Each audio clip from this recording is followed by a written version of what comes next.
प्रयागराज में 40 साल से आतंक का पर्याय बना अतीक अहमद अब इस दुनिया में नहीं रहा। 3 दिन में अतीक के परिवार में 3 लोग ढेर हो गए। शनिवार की शाम हुए हत्याकांड ने 18 साल पुराने घटनाक्रम की याद दिलाई। ये कहना गलत नहीं होगा कि अतीक और उसके परिवार के खात्मे में एक महिला का श्राप लगा।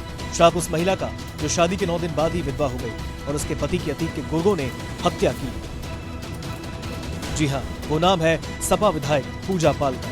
ये वही पूजा पाल है जिनके पति और बसपा विधायक राजू पाल को अतीक अहमद के गुर्गों ने साल 2005 में सरेआम मौत के घाट उतारा था।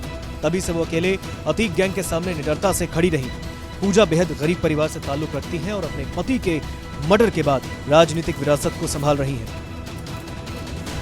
कौशाम्बी जिले की चायल सीट से विधायक हैं। पूजा का परिवार प्रयागराज के कटघर मोहल्ले में रहता था और वहीं से उन्होंने अपनी पढ़ाई की।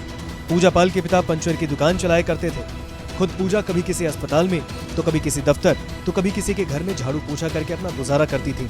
अस्पताल जॉब के दौरान ही पूजा की मुलाकात राजू पाल से हुई।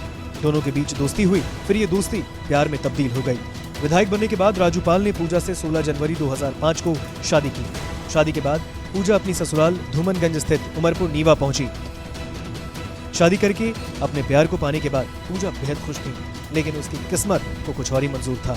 शादी के महज 9 दिन बाद यानी 25 जनवरी 2005 को पूजा पाल का सुहाग उजड़ गया। जी हाँ, शादी के 9 दिन बाद विधायक पति राजू पाल को दिन दहाड़े गोलियों से भून डाला गया। राजू पाल हत्याकांड ने पूरे शहर को हिंसा की आग में झोंका। अतीक ने इस काम की जिम्मेदारी अपने भाई अशरफ को सौंपी थी, पर पूजा ने ऐसे वक्त का हिम्मत से सामना किया और खुद को संभालकर राजू पाल की हत्या के मामले में पूजा पैरोकार बनी और राजनीति में कदम रखा। राजू पाल की हत्या के बाद उनकी राजनीतिक विरासत पत्नी पूजा पाल ने संभाल ली। मायावती ने खुद प्रयागराज पहुंचकर पूजा पाल को बसपा से उप विधानसभा चुनाव का टिकट सौंपा, लेकिन पूजा पाल चुनाव हार गई। फिर साल 2007 और 2012 में पूजा 2 बार बसपा के टिकट पर विधायक चुनी गई, लेकिन 2017 में बीजेपी के सिद्धार्थनाथ सिंह ने चुनाव हरा दिया, जिसके बाद पूजा ने 2017 में बसपा का दामन छोड़कर सपा का दामन थामा। अखिलेश यादव ने भी उन पर विश्वास जताया और 2019 में लोकसभा का टिकट सौंपा।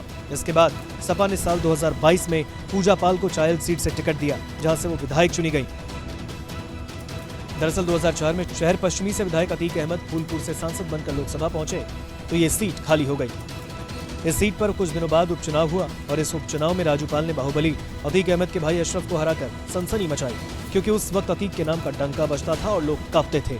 अतीक के खिलाफ कोई आवाज नहीं उठा सकता था, लेकिन राजू पाल ने तो उनको भारी पराजय दे डाली। अशरफ की हार अतीक खेमे में खलबली मच गई थी।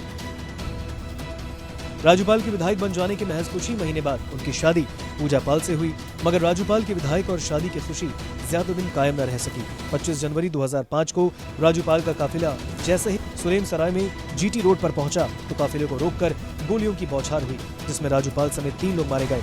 इस सनसनीखेज हत्याकांड ने यूपी की सियासत को गरमाया। इतना ही नहीं, इस हत्याकांड के बाद तत्कालीन सांसद अतीक अहमद और उनके भाई अशरफ का नाम सामने आया। तब पूजा पाल ने रोते हुए कहा था कि अतीक और उसके गुर्गों ने जो हाल मेरे पति का किया है वैसा ही हाल उनका भी होगा, और लगभग 18 साल बाद वैसा ही हुआ। 3 दिन के अंदर अतीक के परिवार का नामो निशान मिट गया। अतीक अशरफ की मौत मामले में पूजा पाल ने मीडिया कर्मियों से बात की और कहा कि जो जैसा करता है वैसा ही भरता है। इतिहास खुद को दोहराता है और इंसान के कर्मों का फल इसी धरती पर मिलता है।